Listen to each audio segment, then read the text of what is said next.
Hello guys, this is अभिषेक। दोस्तों, स्वागत है आप सभी लोगों का मेरे चैनल फिजिक्स फैक्ट बाय अभिषेक सेट में। दोस्तों, आज का सबसे बड़ा मुद्दा ये है, वीडियो शुरू करने से पहले एक बात बताना चाहता हूं कि कहीं कितनी जगहों से ये उड़ती खबर आ रही है कि इस बार हो सकता है कि बीएचयू की एंट्रेंस एग्जाम न हो और सारी जो चीजें हैं वो मेरिट पर हों। पर दोस्तों, इसे आप एक अफवाह ही समझिए, क्योंकि आप ये खुद सोचिए, क्योंकि अगर ऐसा कुछ होने वाला रहता तो बीएचयू अपने वेबसाइट पर इस चीज की जानकारी अब तक दे चुका रहता। और दूसरी चीज, आप ये जानते हैं कि हमारे राज्य में या आसपास के राज्य में कई ऐसे जिले हैं जहां से जो नंबर पाने वाले बच्चे हैं वो बहुत ज्यादा नंबर पाते हैं, इवन उनमें उतनी योग्यता नहीं होती है। नाम जिलों का नहीं लूंगा, पर आप सभी लोग जानते हैं उन जिलों का नाम क्या है। तो भाई, वहां के बच्चे अगर मेरिट अच्छा है और वो एडमिशन पा गया, और कुछ अच्छे जगहों पर जहां पर नकल वगैरह एकदम नहीं होती, वहां के बच्चे जो टैलेंटेड है लेकिन कम नंबर पाए हैं, उनका एडमिशन नहीं हो पाएगा। तो ये चीजें जो है वो बीएचयू कभी नहीं होने देगा। तो आप जो है एकदम लगे रहिए, आप लगे रहिए।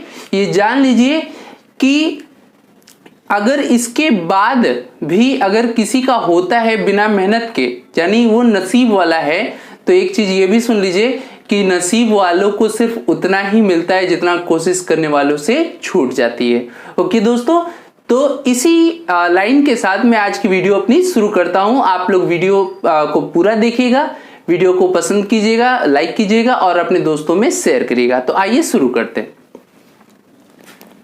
क्वेश्चन है, ethyl alcohol on oxidation produce, ethyl alcohol का ऑक्सीकरण देता है। ऑप्शन है COCl2, CH3CHO, CH3COCl और CH3COCH3। ओके, देखिए, आप लोग अक्सर पढ़े होंगे कि जो आपका एल्कोहल होता है वो उसका ऑक्सीडेशन करते हैं तो वो एसिड में चेंज हो जाता है ना। एल्कोहल का ऑक्सीडेशन करने पर वो कार्बोक्सिलिक एसिड में चेंज होता है, लेकिन ये तब होता है जब उसका पूरी तरीके से ऑक्सीकरण होता है, और बीच का जो इंटरमीडिएट प्रोडक्ट बनता है उस पर हम लोग ध्यान ही नहीं देते हैं।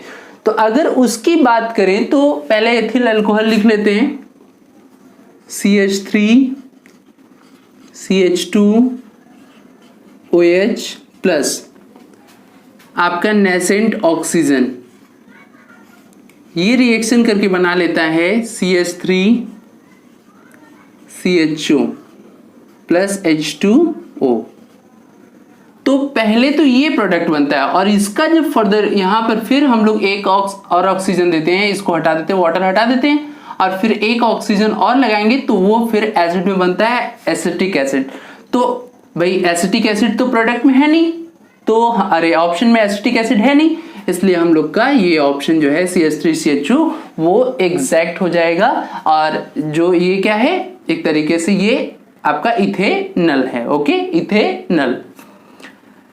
नेक्स्ट है पैरासीटामॉल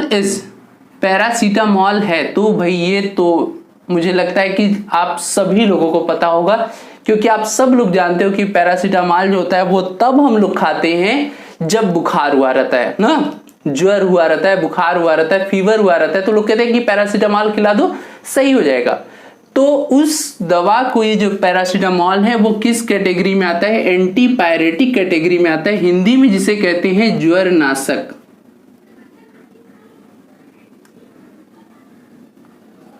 ज्वर नाशक, ठीक है भाई, ज्वर नाशक यानी पैरासीटामॉल क्या है? एक ज्वर नाशक है। Next question, which of the following does not give positive test with Tollens reagent?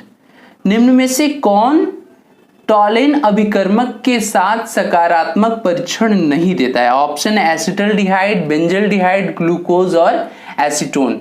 तो भाई, टॉलेंस रिएजेंट जो है वो आपका सिल्वर मिरर के टेस्टिंग के लिए यूज होता है, और टॉलेंस रिएजेंट का जो फॉर्मूला है, जो हम लोग टॉलेंस रिएजेंट जिसका केमिकल फॉर्मूला है AgNH3 ट्वाइस OH ना भाई, ये आपका टॉलेंस रिएजेंट है, और टॉलेंस रिएजेंट जो होता है वो कीटोन के साथ आपका ऑक्सीडेशन रिएक्शन नहीं देता है, या यूं कह सकते कि बहुत मुश्किल से देता है।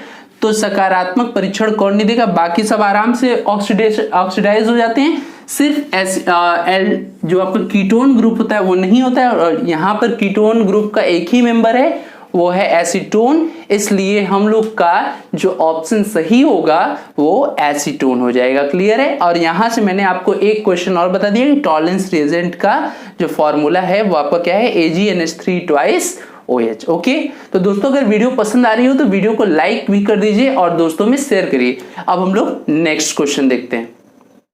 क्वेश्चन नंबर 24 है, formaldehyde and ammonia react to produce, formaldehyde एवं अमोनिया की अभिक्रिया देता है। तो आइए हम लोग फॉर्मेल्डिहाइड और अमोनिया की अभिक्रिया कराई लेते हैं। 6HCHO 6 मोल फॉर्मेल्डिहाइड ले लिया, उसको रिएक्ट करा दिया, 4 मोल आपका क्या है, अमोनिया है, NH3, 4 मोल NH3। ये पता है रिएक्शन करके क्या बनाएगा, CH2 हेक्सा N4 और आपका 6H2O बाहर हो जाएगा, और इसका नाम है हेक्सामेथिलीन टेट्राअमीन। हेक्सा मैं लिख दूं, ब्लू पेन से लिख देता हूं, hexamethylene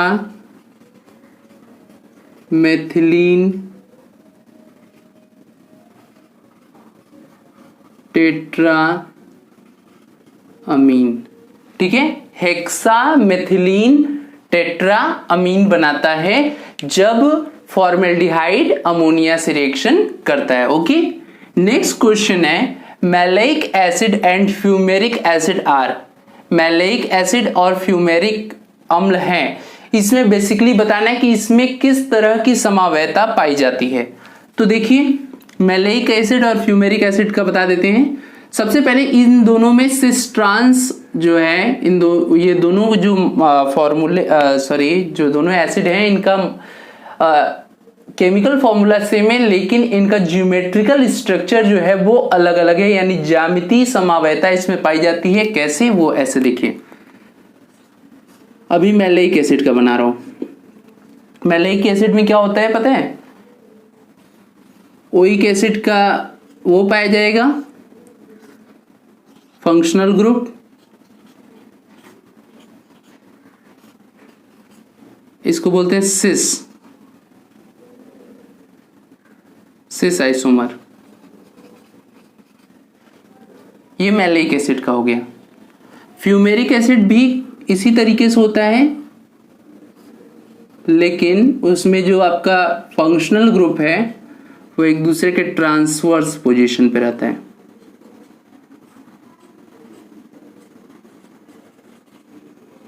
trans isomer.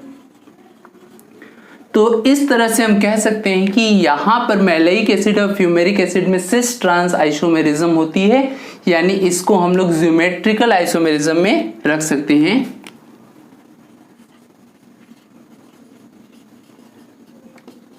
Geometrical isomers, या हिंदी में कहें तो ज्यामितीय समावयता, ज्यामितीय समावयता इसमें पाई जाती है। नेक्स्ट क्वेश्चन है, acetic acid on heating with alcohol in the presence of concentrated H2SO4 produces, acetic अम्ल कंसंट्रेटेड H2SO4 की उपस्थिति में अल्कोहल के साथ गर्म करने पर देता है। तो भाई ये 10th में और 12th में ये बहुत ज़्यादा आपका इंपॉर्टेंट रिएक्शन है, जिसको नाम हम लोग देते हैं एस्टरिफिकेशन या एस्टरीकरण। अब इसको समझिए क्या होता है इसमें। पहले आप अल्कोहल को लिख लीजिए, कोई सा भी अल्कोहल लिख सकते हैं, तो हम एसिटिक एसिड लिख लेते, अरे एथिल अल्कोहल। एथिल अल्कोहल क्या होता है? C2H5OH। इसका रिएक्शन कराना है किसके साथ? एसिटिक अम्ल। एसिटिक अम्ल को ऐसे लिख सकते हैं,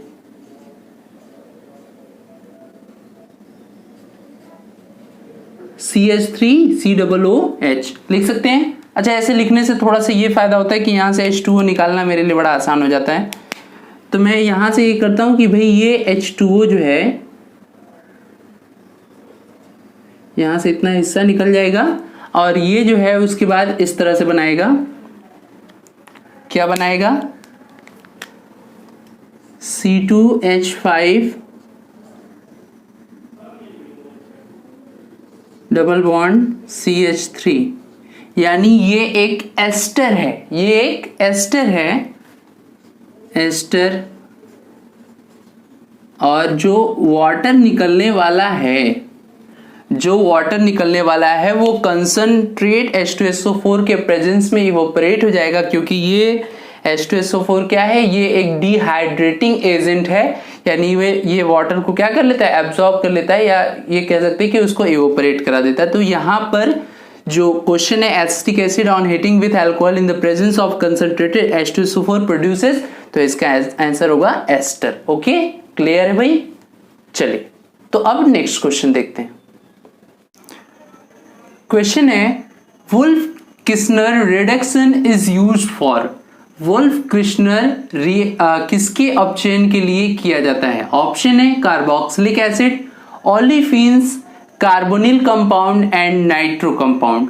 तो दोस्तों आज के लिए ये आपका होमवर्क है, और इसका जो सही जवाब होगा वो आप हमें कमेंट सेक्शन में जरूर लिखकर बताइएगा कि इसमें किस कंपाउंड के रिडक्शन के लिए वुल्फ किस्नर रिएक्शन यूज करते हैं। ओके, तो ये आपका होमवर्क है, इसको आप करिएगा। और अब हम लोग नेक्स्ट क्वेश्चन पे आते हैं। If two valencies of carbonyl group are satisfied by two alkyl group, the compound form it. यदि कार्बोनिल समूह की दो संयोजकता दो एल्किल समूहों से संतुष्ट है, तब यौगिक देता है। तो समझिए पहले कार्बोनिल कंपाउंड क्या होते हैं, जिसमें ये आपका ये फंक्शनल ग्रुप रहता है। अब इसने कहा कि दोनों जो संयोजकताएं हैं उसे आप एल्किल ग्रुप से कर रहे हो, और RCOOR' ये किसका जनरल फॉर्मूला होता है? तो आप सभी लोग जानते हैं कि ये जो है वो आपका कीटोन का है। कीटोन ना, कीटोन होता है ना, तो ठीक है, ये आपका एल्किल समूह से संतुष्ट होकर क्या बनाएगा? कीटोन बनाएगा। नेक्स्ट क्वेश्चन है, what product is formed on heating two molecule of urea. Urea के दो अणुओं को गर्म करने पर बनता है। तो पहले यूरिया समझते हैं क्या होता है। NH2CONH2, ये यूरिया का फॉर्मूला होता है, और इसका 2 मोल आपको लेना है, ठीक है, और दोनों मोल को गर्म करना है।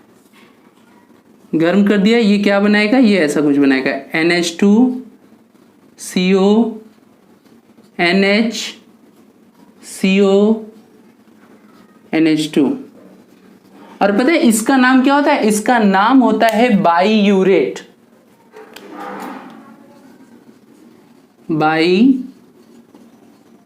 बाईयूरेट, ठीक है, यानी कि यूरिया के दो अणुओं को गर्म करने पर क्या प्रोडक्ट बनेगा? बाईयूरेट। और ये उसका रिएक्शन हमने आपको समझा दिया। ओके, नेक्स्ट क्वेश्चन है, by which reaction formaldehyde is converted into methyl alcohol.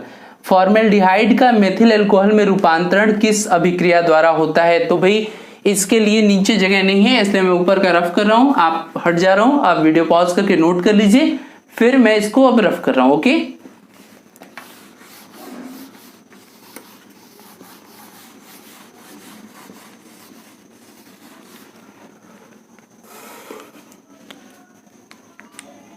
तो मेथिल अल्कोहल,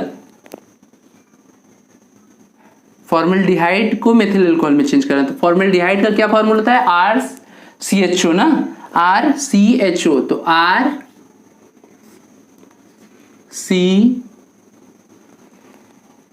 RCHO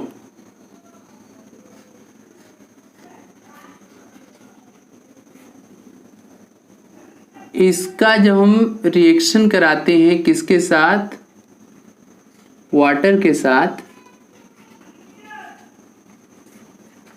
तो ये बनाता है मेथिल अल्कोहल OH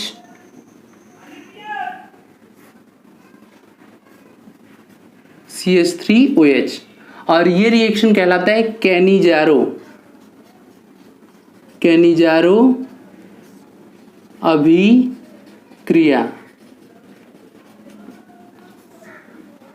तो फॉर्मेल्डिहाइड का मेथिल अल्कोहल में किस रिएक्शन से होता है, तो आपका कैनिजारो रिएक्शन। तो दोस्तों इस तरह से आज की ये वीडियो समाप्त हुई। वीडियो को पसंद कीजिएगा, लाइक कीजिएगा, दोस्तों में शेयर करना मत भूलिए, और अगर आप चैनल पर नए हैं तो चैनल से जुड़ जाइए और रोज नई नई वीडियो आपको मिलती रहेंगी, जिससे आपकी तैयारी बहुत अच्छे से ढंग से हो जाएगी। Thank you.